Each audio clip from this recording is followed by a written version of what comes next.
Check it out. Yeah. Hey, Shabbat Shalom. How was Shabbat? Shabbat was good, Rav. For sure. For sure. Hold on one We're second. getting into summer, so it's really getting hot here. Oh, really? So wait, you guys are already in summer already, huh? Yes, yes. Wow. It's getting really hot, You- unfortunately. Wait, so you don't like the heat? No, no, no. No? No, I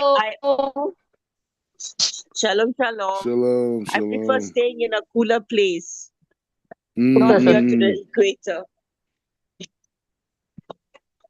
Yeah, I hear that. I hear that. I hear that. And then wait, during Sukkot, like what's the weather during Sukkot? Is it still hot? During Sukkot, it's just the ends of the rains, the monsoon rains. So sometime during Sukkot, it rains as well. Wow. So you can't really That's the you, problem. you can't sleep outside. No, Wow, that's crazy. yeah, it is. It is. Sometimes it rains until end of November, end of October. It's Wow. crazy. Yeah. Oh man. Okay. Um, okay, so it's great. Everyone's here. Any ideas before we get started? Because we're gonna start with the Torah, and we're gonna go and start in this week's Torah portion. And then from there we're gonna expand into a whole amazing discussion about faith and truth. Okay, so any ideas? We're good. All right, so let's get ready to go. 1 second, just gotta get it. Okay, here. Okay, so we're in Parsha. Okay, so we're in Parsha Tetzaveh. Okay, so like basically Tetzaveh. Let me bring up the screen. Sorry. Okay. Do.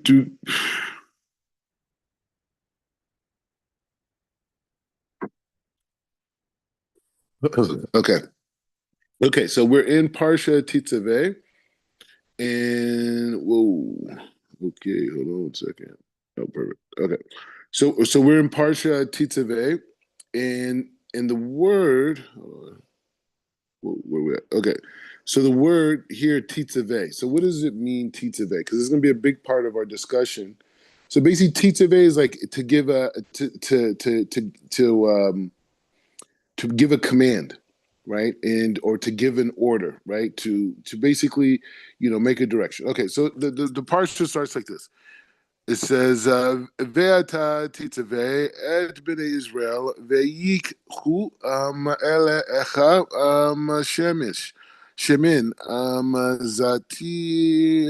zait zav kiti le'amor." So he says like this.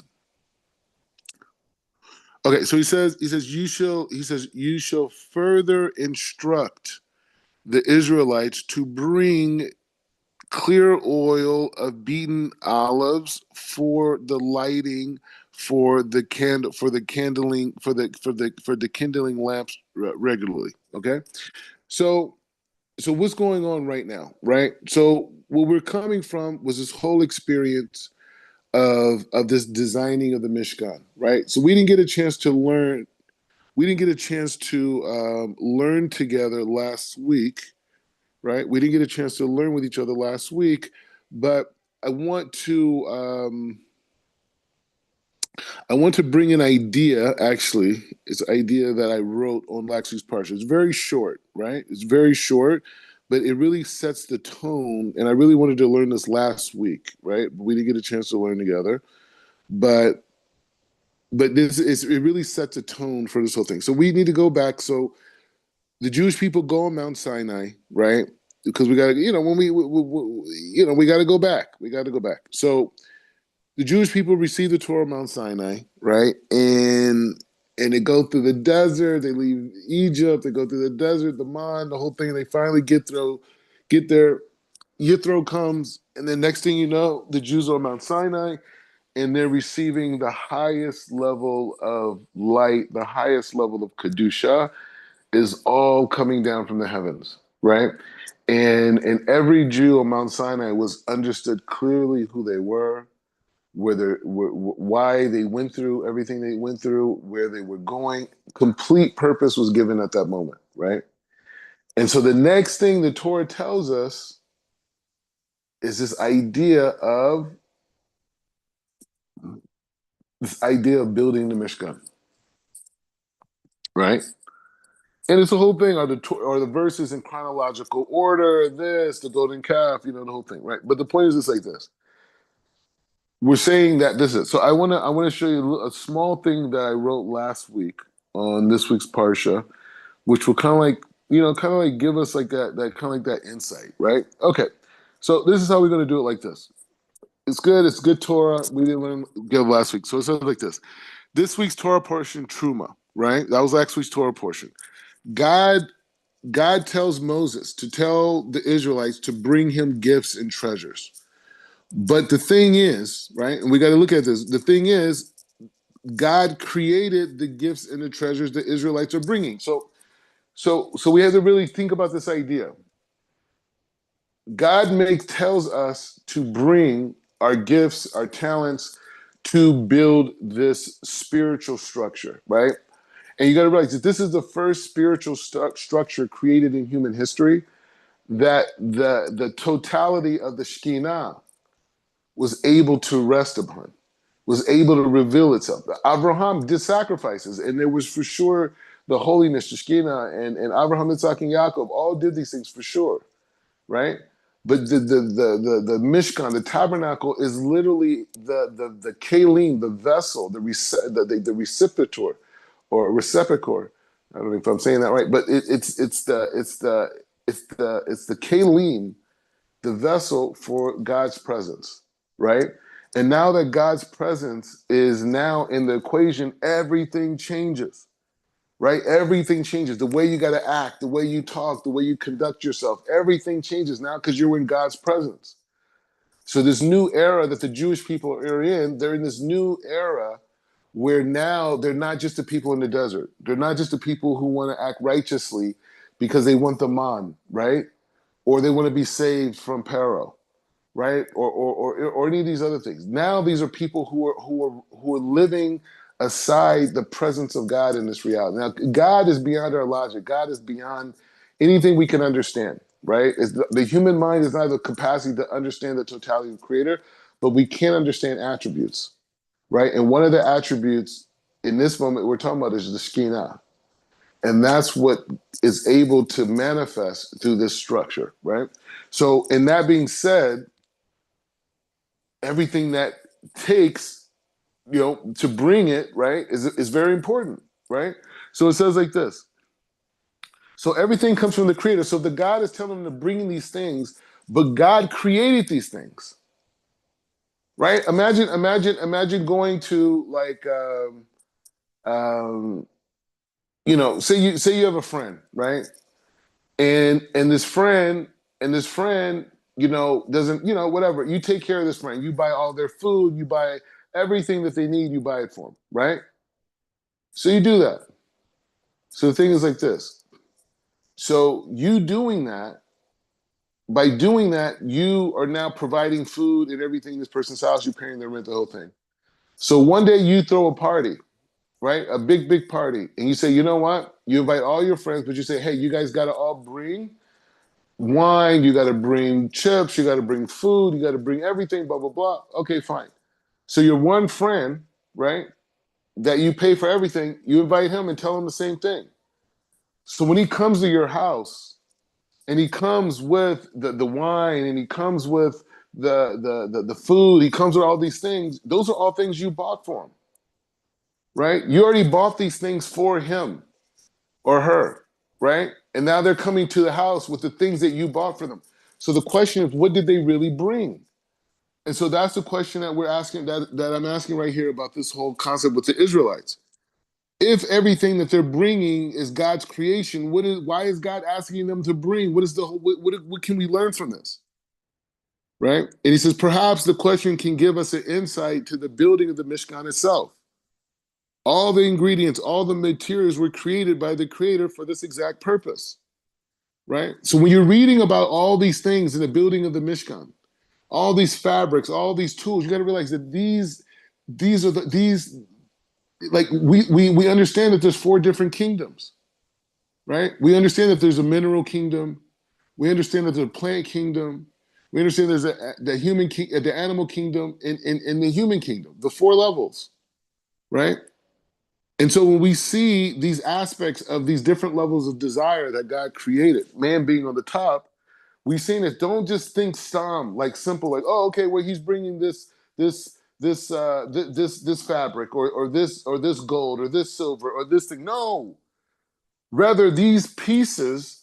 When God created reality in Bereshit, these pieces were destined to be a part of the Mishkan, right? And they went through a process of evolution to get to this point in history that now this bracelet could be used, right? Or this table could be used, this wood could be used, right? So don't just read the Torah in this whole situation like, okay, they're bringing these things. No, these things had a destiny. These things were part of creation, right? And so he says, since the beginning, oh, this is me. So he says, since the beginning of creation, it was determined at this time that these materials would be used to build the spiritual technology epicenter, the tabernacle. So here's the key thing. Maybe we could say that the core contribution of the Israelites in building the tabernacle was the acknowledgement these materials were not for themselves, but rather to serve God. Right? So if the guy who you provide for him, you provide all the food in his refrigerator, all the everything that he lives on, you provide for him. And he brings over food for you. He brings over food to your house. He's acknowledging that food is his, but it's not his. He's in possession of it, but in the same way that someone else was serving him to have the food in the house, he has to also serve, right? So this idea about life is that we think we come into life and we think we have these entitlements, right? Right? We have these entitlements, and these entitlements make us believe that the things that we have are ours. I own this. This is mine. This is my body. You hear people say it all the time, right? This is my body. It's my right. I have my body. No, it's God's body. It's not your body. It's God's body. He's given it to you on loan. It's not your intelligence. It's not your feelings. These are all things that God gave your free will as a tool to use in his lifetime, right? Because everything has its time limit. Everything's going to cease. So why God gives you this life on a loan, on a loan that he's going to take this life back from you. How did you use the things that God gave you? Right? How did you use it? How did you use the things that God gave to you? And that's this idea of building your tabernacle. Now we're fast forwarding in this concept, right? And we're fast forwarding to Tetzaveh.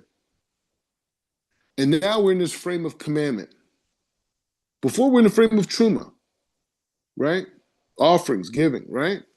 Now we're in the frame of commandment. So what's this commandment? So we're about to learn the Orchaim, which is one of my favorite commentators. And we're going to learn this idea of what's being said and why is the Torah saying, speaking this language. Ve'ata tatzeveh. He says, and you shall further instruct. Why is it to say that? So we're gonna go into it, and that's kind of like the title of this room. But again, I'm gonna look at this word. Okay, charge. So look at this. On this particular verse, there's 258 commentaries. Can you imagine that? 258 thinkers of Klal Israel throughout history wanted to wage in on this point. So what's the big idea? What do they all want to figure out in the same thing? Maybe it's separate things. But let's see. We're gonna go. Everyone has their preference. My guy is Or Chaim, the teacher of the Chida. Blessed memory. I've visited the Or Chaim many a times. Even before I knew I loved his Torah, I here we go. You get the 11 things. Okay, so he's going to go over this idea. It says ve'ata titzaveh, right? So this idea that okay, I shall command you, right? So it says like this. He says we need to explore why the Torah has to write the words and you, right? He's teaching us how to analyze the verse, right? This is what I love about Or Chaim. He allows you to go through the parsha, but specifically each verse, and he's just talking it out. So he says need to explore why the Torah had to use this word. There's nothing, the Torah doesn't say anything by accident, right? Everything is means something. Every letter means something. It's all a code, codes, different codes, levels. So he says, seeing that God is speaking to Moses continuously, he did not speak to anyone else since the commencement of chapter 25. Moreover, this is him analyzing it. Why did the Torah write Titzaveh instead of just made it Tzav, right? So Tzav is also, he says, why did God employ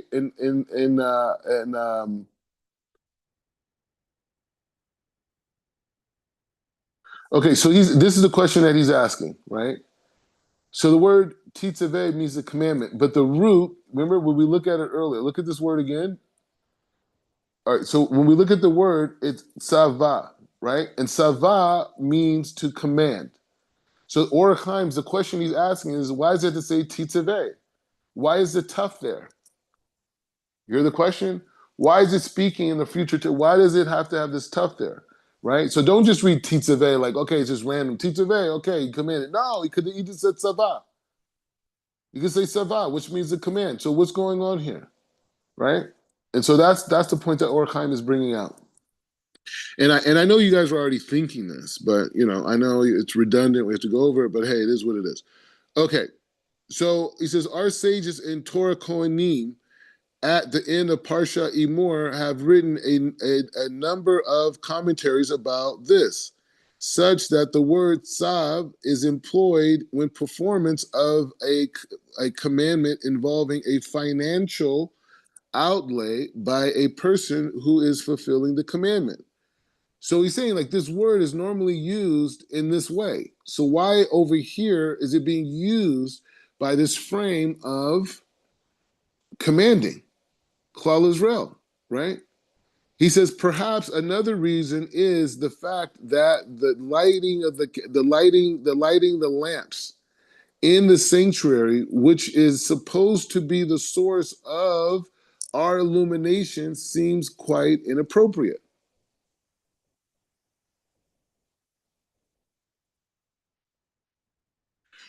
So he's bringing up another point. He said perhaps another reason is the very fact that the lighting. So he's saying maybe he's working this out, right? Or Chaim is not claiming to be a prophet. He's not claiming to be a Navi. He is just a Torah scholar that has purified himself, and he's trying to understand what God is saying, and he's taking us through this process. So he's saying perhaps the titzaveh, this concept, is that the command point.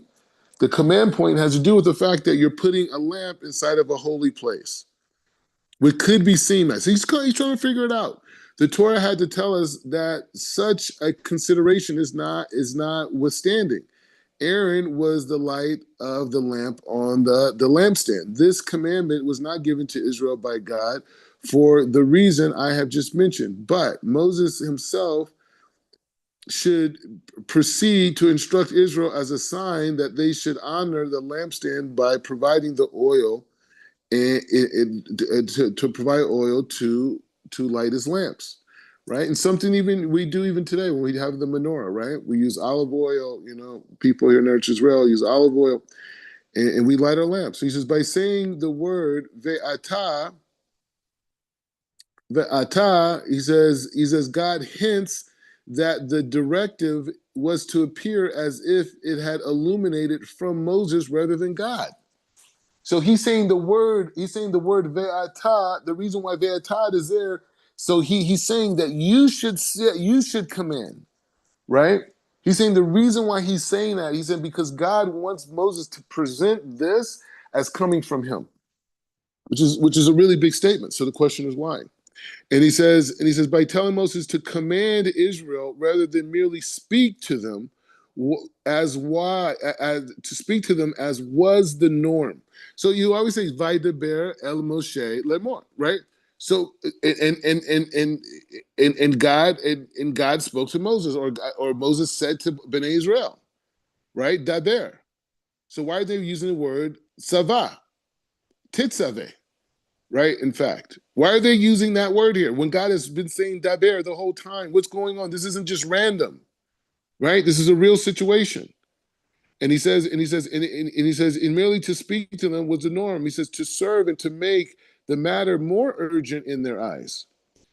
And he says, and God had used the normal address, the Israelites would have not felt special or urgency about this directive. So he's saying maybe he had to be directive to create a sense of urgency because maybe they wouldn't be.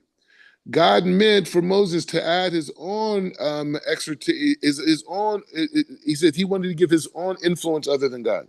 Like he wanted to say, instead of God was saying, instead of saying by me, you go and tell him.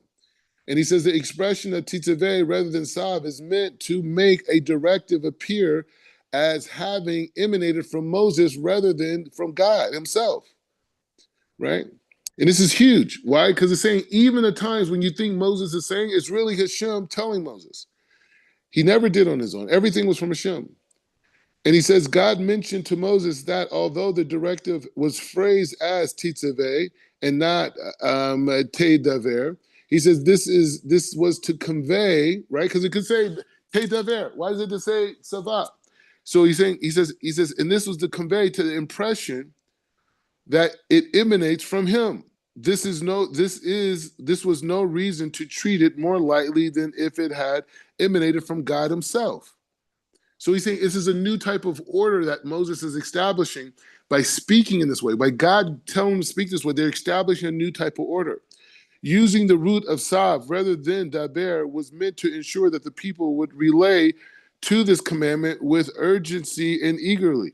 And in the combination of the use of the word sav on one hand and the future tense expressed by the titzaveh rather than just sav were meant to achieve the donation of the oil would be motivated by the desire of the donor to honor the tabernacle, i.e., to honor God. So he's saying like this. He's saying, so he answered two questions. Why doesn't it use the word daber? Okay, he says he could have said, he could have easily said, so he's saying the word ve'ata and the word titzaveh, they're working together because both of these words are there to create a situation where Moses is speaking in a new authoritative tone. As were before, the Torah was saying, Vayomer daber el Moshe lamor, right? So that and speak to the people of Israel. So this idea, he's saying no. He's saying sava. He's saying titzaveh. So he's using that word. He's using the word to denote that. So if you want to understand why he's using titzaveh, you have to understand why he's using ata, because ve'ata, it says va'ata is there to be able to connote this idea. But you shall say, you shall command, you shall command. You understand? You shall command Bnei Israel, right? Ve'ata titzaveh Bnei Israel. You should command Bnei Israel. So he's saying that God is speaking. Now the question is why?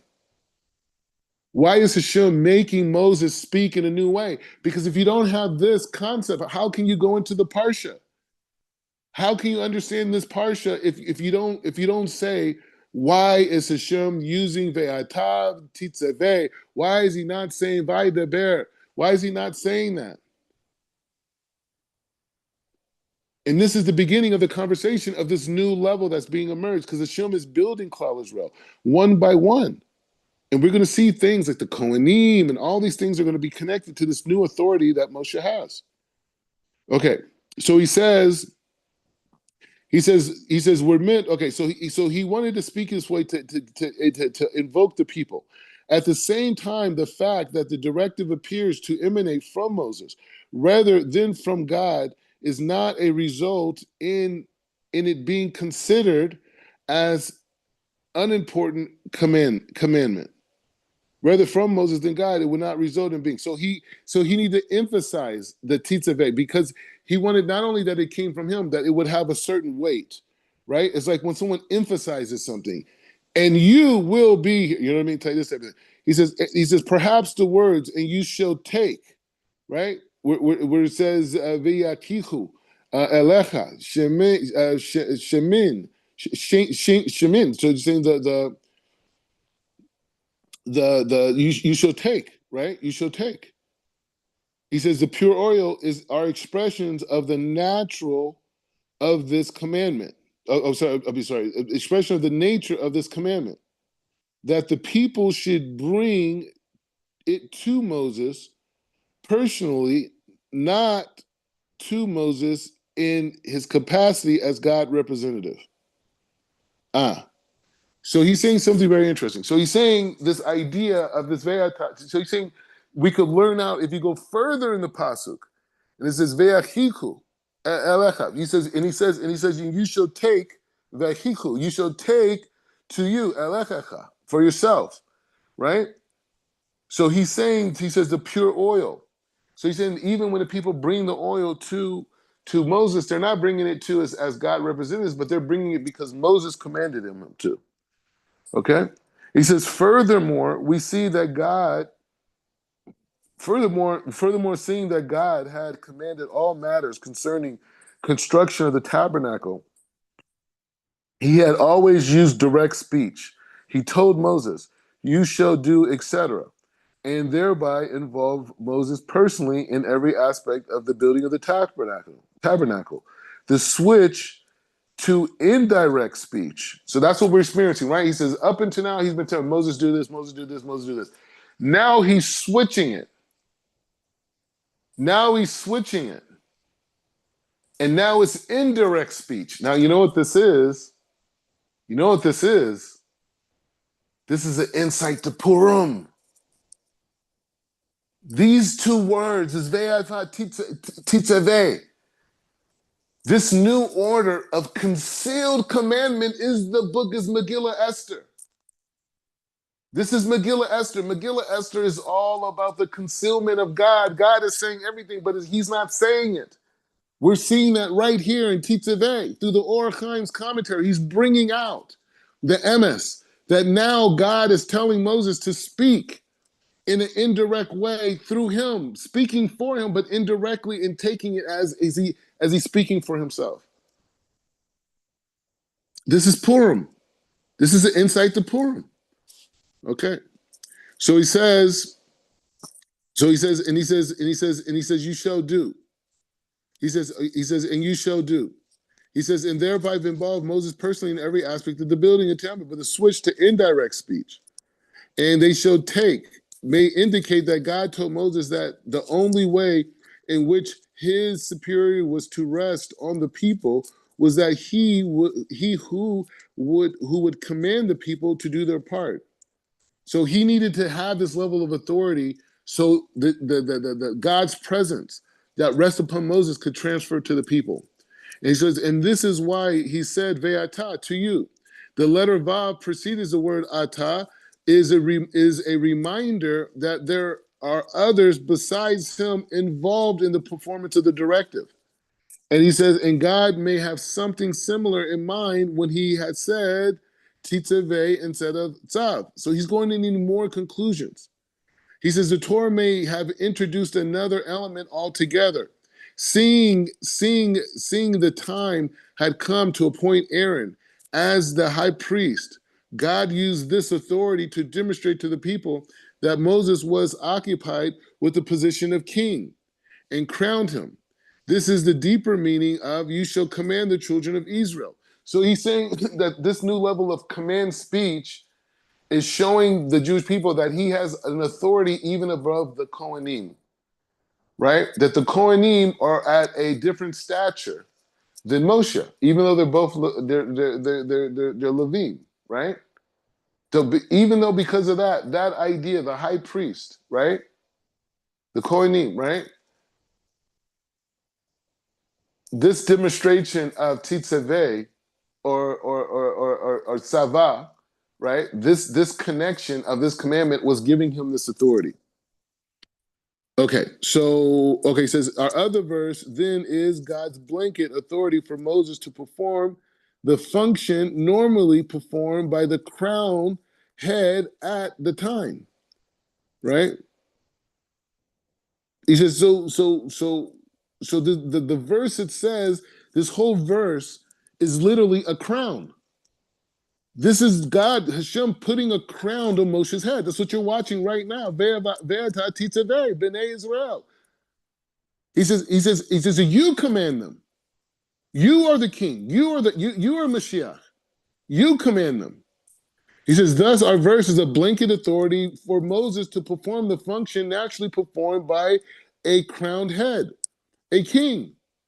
Our verse should be an analogy to this Samuel 1:13 and 14. God has appointed him as a ruler over his people. This is Moshe rising. Tetzaveh is Moshe rising to kingship, rising to greatness beyond imagination. Where God is saying that you are the authority. And so he says, it is true that we have a similar and apparently more direct form of Moses' appointment as ruler in Exodus 6 and 13. When the Israelites were in Egypt, and when in the Torah states God ordered them to be in charge of the Israelites. He says, and we stated there that the meaning of this verse was that God appointed Moshe and Aaron as kings and high priests respectively. In our context, God allocated the position of king specifically to Moshe, and the position of the high priest specifically to Aaron. And we have another instance where the Torah refers to the division of the people into different levels of authority.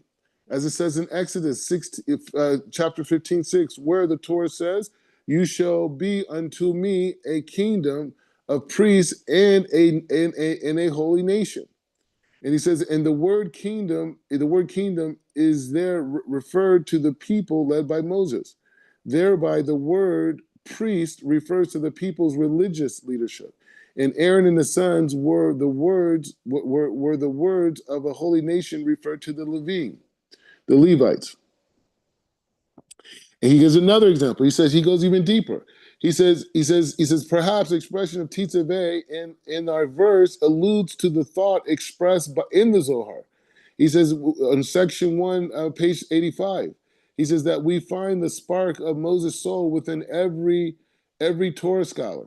This is why we have an instance in Sukkot 39 where the scholars called each other Moshe. He said because Moshe personified the soul that is immersed in the Torah study. He said, and because the Torah used the expressions ve'ata titzaveh, this may also be the parallel of Psalms that says, in which the Psalms speak of. He says ki malaki. He says yitzav lo. He says where the word yitzav may refer to Savaota, he says, in the company of like-minded people. And he says the Psalms describe God as dispatching his angels to keep company with the deserving Jews as they are part of equal status. And there's no worthier pursuit than the study of Torah, which supplies all enlightenment for the worlds compared to the verse. So he says, and you shall take for yourself. We understand the reason for the word elecha. He says, refers to in Shabbos, where the Talmud explains that the word outside of the curtains of testimony mean that the testimony of the Torah refers to is that all the people who came to the tabernacle realized that God's presence was hovering over them. and over the Israelites. And the Rav defined the testimony of specifically the western lamp and the lamp on top of the middle shaft of the lampstand. And he says the lamp burned around the clock instead of only at night. Although not only did it not receive more oil than the other lamps, but the other lamps drew on its own supply.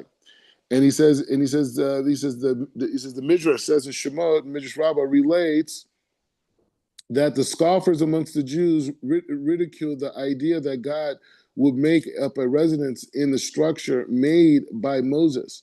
And for this, we see that not only did the Gentiles not credit the idea of the God of the heavens and earth had come down on earth, but even some of the Jews did not believe this. Accordingly, even though it was evident that God's presence was indeed in the tabernacle on the first day of Nisan, he says and that's another thing, right? Nisan, where we just finished Rosh Chodesh Adar, Rosh Chodesh Nisan is the first day of Nisan, right? Is when God's presence came into the tabernacle, and it's also a new year, by the way. Okay, so let's keep going. She says, "In the day of the tabernacle had been erected, and did not consider this as evidence that God's presence would remain there on a permanent basis." So even then, people had doubt. There were Gentiles that said, "What do you mean God's presence is going to come? You guys building this like this silly thing? What are you doing? God forbid!" And he even said there was even Jews that even had doubt that God's presence. And he says, and once they observed the ongoing miracle of the Western lamp, this served as a testimony that God's presence was there to stay.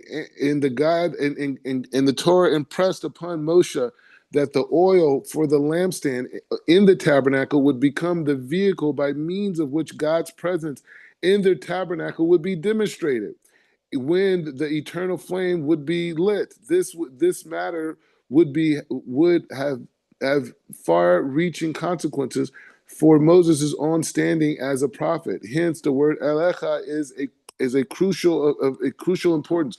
So he's taking us through the loshim of the text and showing us how these words are not just a simple word that a verse we're reading, but rather building blocks of ideas. Perhaps God hinted at this already when he said, "Ve'ata titzaveh." Do not worry that the people will not believe you when you tell them, "I will take up residency in this terrestrial region." And he says, "And God prediction indeed came to pass." Should Moses have to ask how, in fact, he should demonstrate, God continued to instruct him by saying, "Vayichu Alecha Shemen." Was this Zaid Zach? So he says, and he told him this. The moral ethical approach to our voice may be based on the Zohar Kadisha, found on Kadash. And he says Zohar Kadash, found in Genesis 8. The Israelites were or would be redeemed from each of their four exiles due to a merit. The Jews were redeemed from the first exile in Egypt thanks to the merit of the patriarchs. They were redeemed from the second exile due to the merit of Isaac. They were redeemed from the third exile through the merit of Jacob, whereby they will be redeemed from the fourth exile due to the merit of Moshe. Moshe's merit was the dictation to study Torah. The intermediate wait for the redemption for the fourth exile is due to our not pursuing the study of Torah and the performance of the commandments with the sufficient vigor and diligency. As long as we have not engaged sufficiently in Torah study, Moses, on his part, would not be willing to invoke his merit to redeem Israel, who will continue to neglect his Torah. By writing Ve'ata Titzaveh Ed B'nai Israel, he says, the Torah hints at something we mentioned earlier in connection with the Psalms 91. Verse 11, he says that God would dispatch angels to commune with the Jewish people. This means the meaning of this line may be that the time of redemption depends on, in large measure, on Moshe, seeing that this is the merit that will that this would be the this will be the merit that we'll have to invoke in order to orchestrate the final redemption. So he's talking about now. So he's saying all the different redemptions, the four exiles of the Jews that the prophecy says we would go through. He says the first one we were the first exile we were took out of Egypt. It was by the merit of Abraham. The second exile by the merit of Isaac. The third exile by the merit of Yaakov. And now he's saying this final redemption that we're in right now has to do with the merit of Moshe. And so he says alternatively, the word sav, implies royal authority. He says, thus, Moses will be our king in the future. In the future, it will occur depend on the amount of quality of the Torah study of the Jewish people. And the words will take your pure olive oil and are allusions to the Torah, which will be compared to oil. It is just as oil lights up the universe, as does the study of Torah result in enlightenment. And this is basically what the Zohar we have mentioned had in mind. And so he says the reason the reason we have carefully stipulated that the oil had to be zech. He says pure. He said because it was to convey that the Torah study had been motivated by pure, not by self-serving considerations. Impure thoughts fueling Torah study would turn such studies into a source of acquisition acquisition by the Satan, instead of conferring merits on the student or on the scholar in question.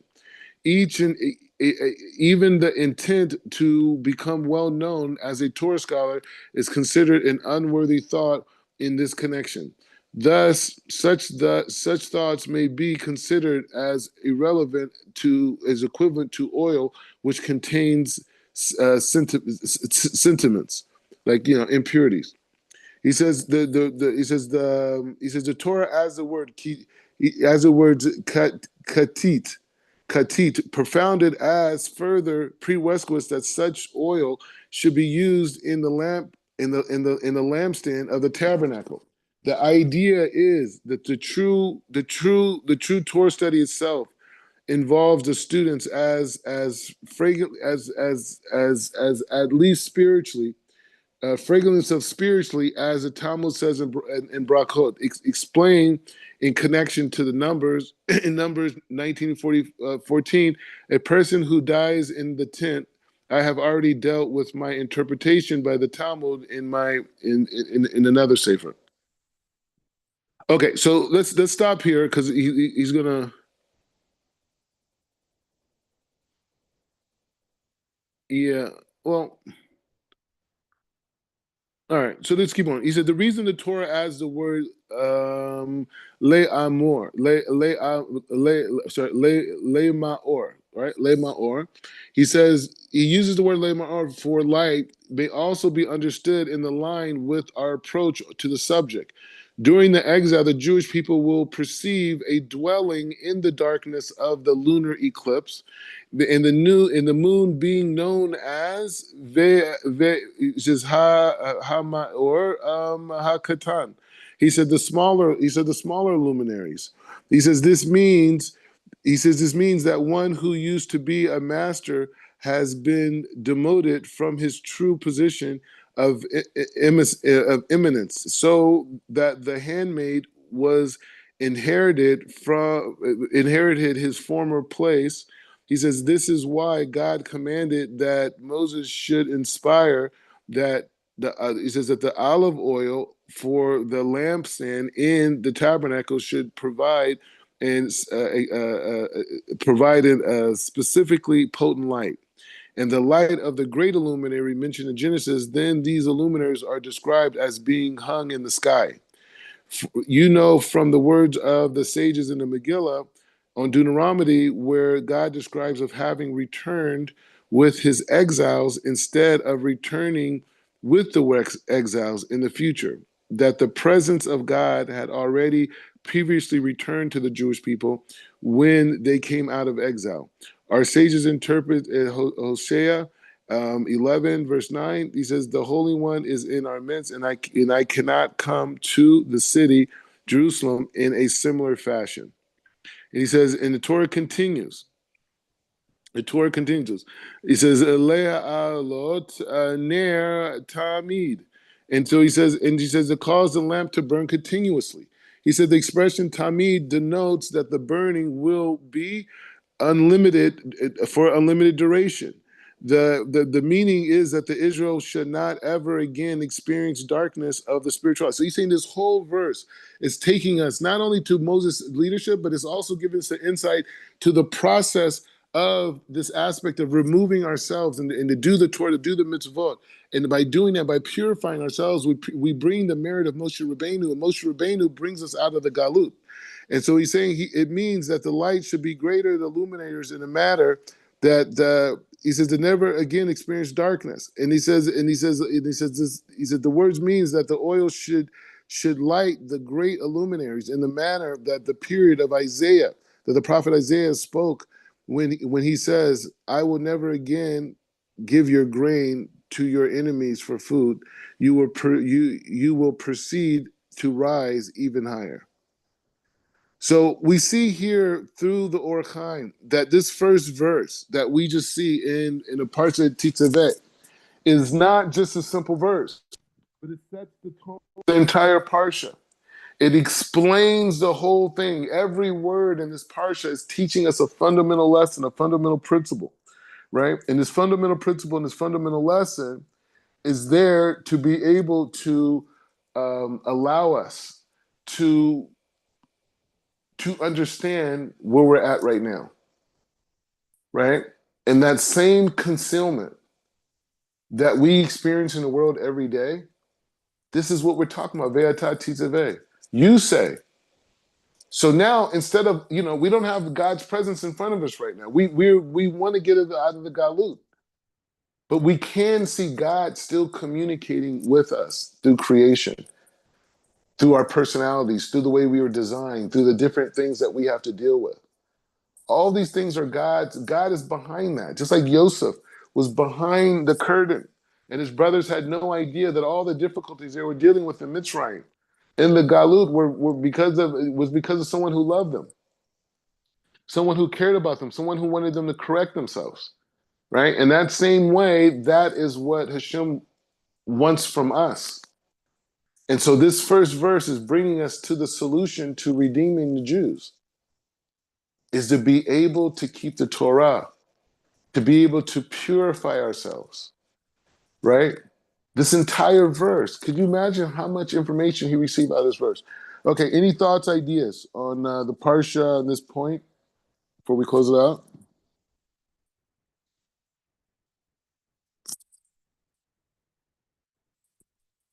Okay.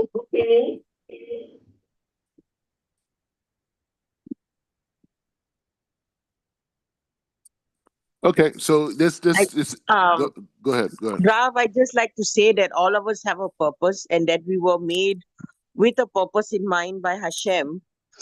And most of us, I guess, we don't really know what our purpose is until we reach our 40s, perhaps 30s or 40s. I think that is when the time that our third eye perhaps opens, and we find out that, oh, this is what I'm supposed to be doing. It's like a click moment or something like that. Or Hashem puts us in a situation where we realize that is what we're meant to be doing. So this is what I feel, what I have experienced as well personally. Thank you.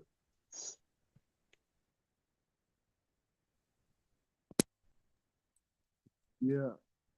So in response to that, that's the idea. That's the message out of this beginning of this Torah portion, is to see in the same way that every single piece of the Mishkan is so vital, right?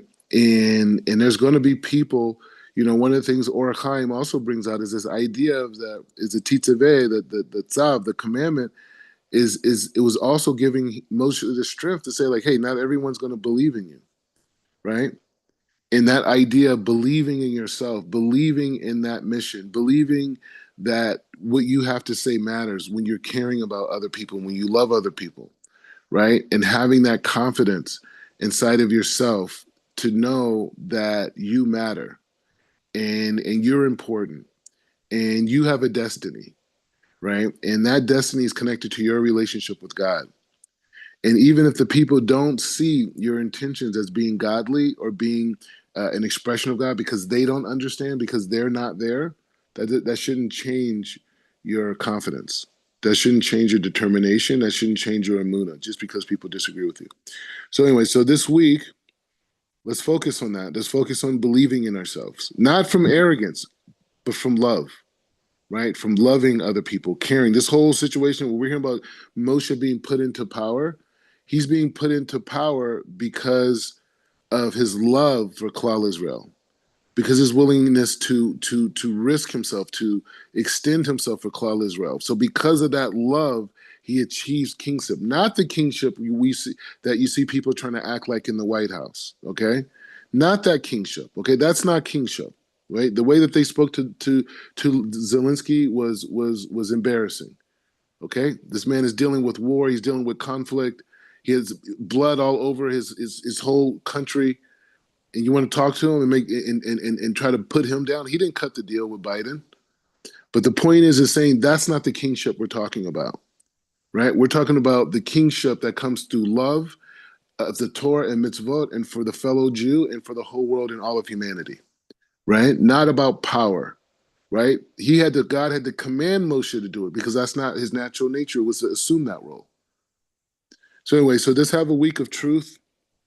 I wanted to get to some other things, but I don't want to just start it in the middle and stop. But we'll stop here. Any last points? Any last ideas? Good sharing, Rav. Good sharing, Rav. Thank you so much. Thank you. Okay, so again, this send out energy, blessings to all of Klal Israel. Netanyahu has felt that because basically Hamas is playing games and they're not taking it serious. And if they are taking it serious, they're gambling. So all aid and support into Gaza has been halted. Unfortunately, the innocent Gazan citizens are going to suffer from the decisions of Hamas, but that's their government. So that's happening, and then a lot of reservists are being called up. A lot of reservists are being called up and asked to maybe redeploy back to Gaza. Maybe hundreds of thousands of troops. So, anyways, unfortunately, or fortunately, both on both sides, right? Because Hamas has to go. But the key thing is that even when we go into Gaza, it's not because we hate the Gazan people, or we hate Palestinians. We love them, and we want to liberate them from Hamas. Unfortunately, there's a lot of casualties and civilian casualties, and even children involved, and we pray for those children. But we want Hamas eradicated from the world. We want to denuclearize Iran. We want to no longer see Hezbollah, and we want the Houthis to stop firing rockets. And that will be the beginning of creating a new unification between the descendants of Ishmael and the descendants of Isaac and the descendants of Esau in this region. Baruch atah Adonai le'olam, amen ve'amen.